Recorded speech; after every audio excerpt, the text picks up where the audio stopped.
Hey, what's up everybody? True Boxing here. Thank you for coming back to get hit with the truth.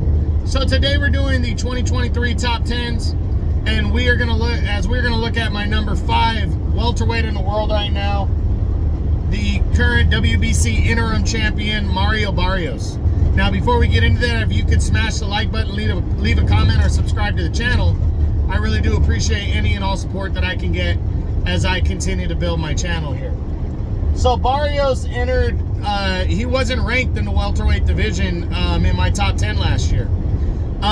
He was coming off of back-to-back losses in consecutive years to Gervonta Tank Davis at 140 pounds, and then to Keith One-Time Thurman in early 2022.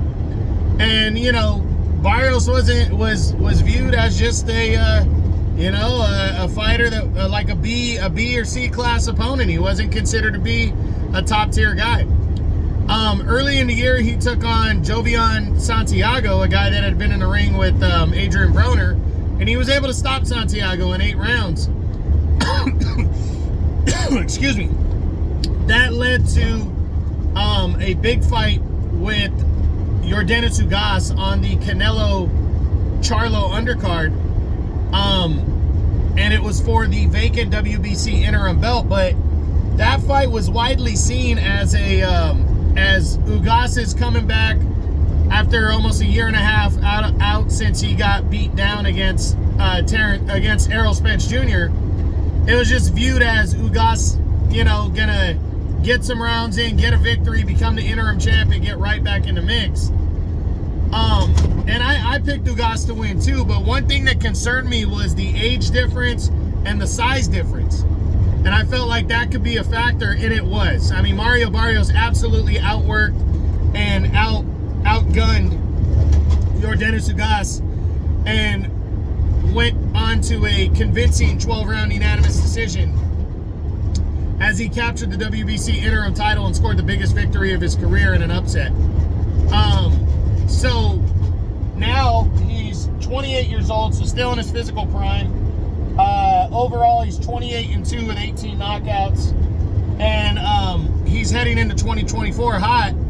And the opportunities in 24, I think, are going to be big for Barrios, because first off, the first fight that there's rumors right now that once Terrence Crawford, who's the unified champion, once he vacates his 3 belts and moves up to 154 to fight Errol Spence in a rematch, which that's not a guarantee yet, but people are expecting and thinking that that's most likely what's going to happen. Anyways, once that happens, then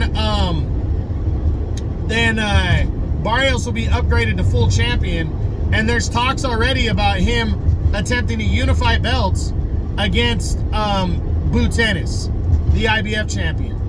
Either that, or he could end up fighting Cody Crowley, who's his mandatory #1 contender right now in the WBC. There's just a litany of options for Barrios. There's also Imanta Stanionis, the WBA champion. Maybe a rematch with Keith Thurman. There's a lot of options for Barrios, and I'm looking forward to seeing what he does. But I definitely think he's going to get an opportunity. Now, do I feel like he's going to finish in the top 10 before the end of the year? I do. Do I think he's going to finish in the top 5? I'm leaning towards the no, but it really depends on who he gets. But I really do believe that the PBC is going to push for the unification bout between Boots and Barrios. And I think Boots is gonna beat Barrios up, and that'll keep him in the top 10, but I don't think he'll finish in the top 5 if that happens.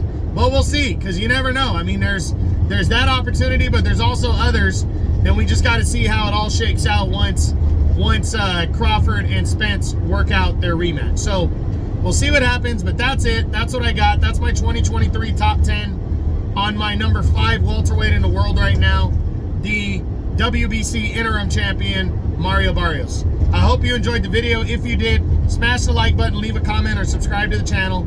I appreciate any and all support. This is True Boxing. You've been hit with the truth.